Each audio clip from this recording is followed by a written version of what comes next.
Ivana Alawi tinulungan ang batang may sakit sa PCMC.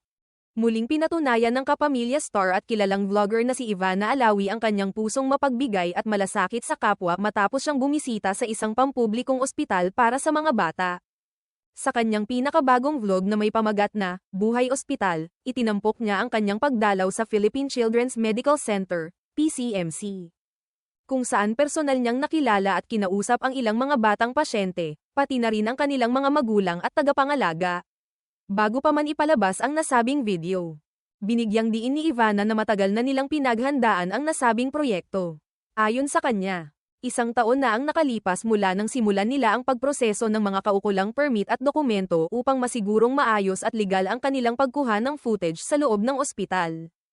Ito ay patunay ng kanyang pagrespeto sa privacy at dignidad ng mga pasyente at staff na makikita sa vlog. Sa vlog, ipinakita ang pag-ikot ni Ivana sa mga silid ng ospital. Dito niya nakilala ang ilang bata na kasalukuyang nilalabanan ang kani-kanilang karamdaman. Kasama ng kanilang mga magulang, ibinahagi nila ang kanilang mga kwento, ilan dito ay puno ng pag-asa. Habang ang iba naman ay hindi mapigil ang maging emosyonal. Aminado si Ivana na labis siyang naapektuhan sa mga kwento ng mga magulang at pasyente.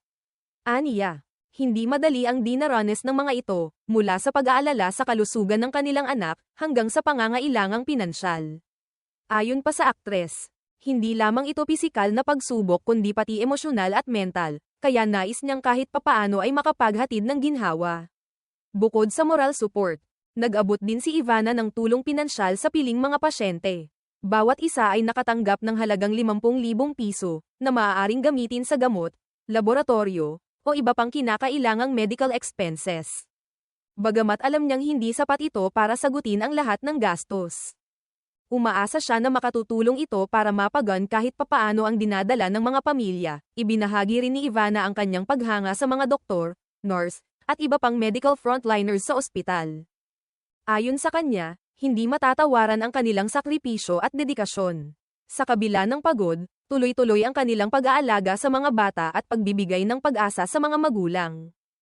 Napakahirap po talaga kapag may sakit sa pamilya, lalo na kung bata pa ang pasyente. Hindi lang po ito gastusin sa pera, kundi pati sa emosyon, pagod, at stress. Kaya kahit maliit man ito, sana po makatulong, ani Ivana. Hindi rin niya naiwasang maging emosyonal habang pinapanood ang reaksyon ng mga bata sa kanyang presensya. Sa pagtatapos ng vlog, nag-iwan ng makabuluhang mensahe si Ivana para sa kanyang mga taga-suporta at viewers.